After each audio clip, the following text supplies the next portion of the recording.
બાંગ્લાદેશમાં હિન્દુઓ પર થતા અત્યાચાર મામલે આંતરરાષ્ટ્રીય હિન્દુ પરિષદ દ્વારા એક દિવસીય ઉપવાસ આંદોલનનું આયોજન કરવામાં આવ્યું હતું। હાલમાં બાંગ્લાદેશમાં ફાટી નીકળેલી હિંસાનો મામલો સમગ્ર દુનિયામાં હાહાકાર મચાવી મૂકી છે। ત્યારે બાંગ્લાદેશમાં હિન્દુઓ પર થઈ રહેલા અત્યાચારના મામલે ઉપવાસ અને આંદોલન કરવામાં આવ્યું છે। બાંગ્લાદેશમાં હિન્દુઓને ટાર્ગેટ બનાવવામાં આવી રહ્યા હોવાનું સામે આવી રહ્યું છે। અનેક બહેન દીકરીઓ પર બળાત્કાર ગુજારાયા હોવાની વાત બહાર આવી છે।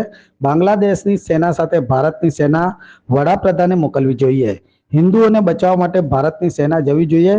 વડાપ્રધાન નરેન્દ્ર મોદીને વિનંતી છે કે તેઓ આ મામલો ગંભીરતાથી લે અને બાંગ્લાદેશમાં હિન્દુઓને ટાર્ગેટ બનાવતા રોકે તેવી માંગ સાથે આંતરરાષ્ટ્રીય હિન્દુ પરિષદ દ્વારા એક દિવસે ઉપવાસ આંદોલન કરવામાં આવ્યા હતા।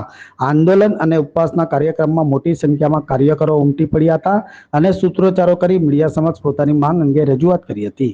શણગણ આંતરરાષ્ટ્રીય હિન્દુ પરિષદ સુરત મહાનગર અધ્યક્ષ, બાંગ્લાદેશની અંદર જે હિન્દુઓનો નરસંહાર થઈ રહ્યો છે, જે હજારો હિન્દુઓની કત્લેઆમ થઈ છે, હજારો બહેન દીકરીઓના બળાત્કાર થયા છે, બાળકો માતા પિતા વગરના થઈ ગયા છે, પોતાની માલ મિલકત છોડીને હિન્દુઓને ભાગવું પડ્યું છે।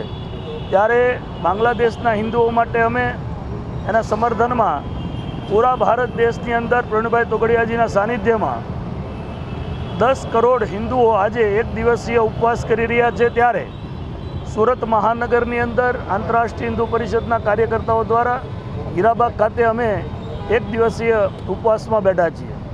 બીજી વાત ખાસ મારે એ કરવાની છે કે જ્યારે એક વાત મેં સાંભળી હતી કે યુક્રેન અને રશિયાનું યુદ્ધ ચાલતું હતું ત્યારે આપણા દેશે ઇન્ટરફિયર કર્યું। આપણા માનનીય વડાપ્રધાન નરેન્દ્રભાઈ મોદી દ્વારા જે એક દિવસ માટે યુદ્ધ અટકાવી અને આપણા જે વિદ્યાર્થીઓ હતા એને પરત લાવવામાં આવ્યા હતા।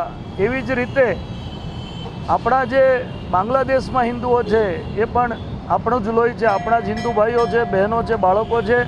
એના માટે ત્યાંની જે ગવર્મેન્ટ, અત્યારે તો હાલ ગવર્મેન્ટ નથી પણ ત્યાંની આર્મી સાથે આપણી આર્મી ચર્ચા કરે, આપણા વડાપ્રધાન શ્રી ડોભાલ સાહેબ છે એ લોકો પણ ચર્ચા કરે અને કંઈક રસ્તો લાવી અને આપણા હિન્દુઓ ત્યાં ઓછી કત્લેઆમ જે થાય છે બંધ થાય, બળાત્કારો બંધ થાય અને હિન્દુઓને સુરક્ષા પૂરી પાડે તેવી અમારી માંગણી છે।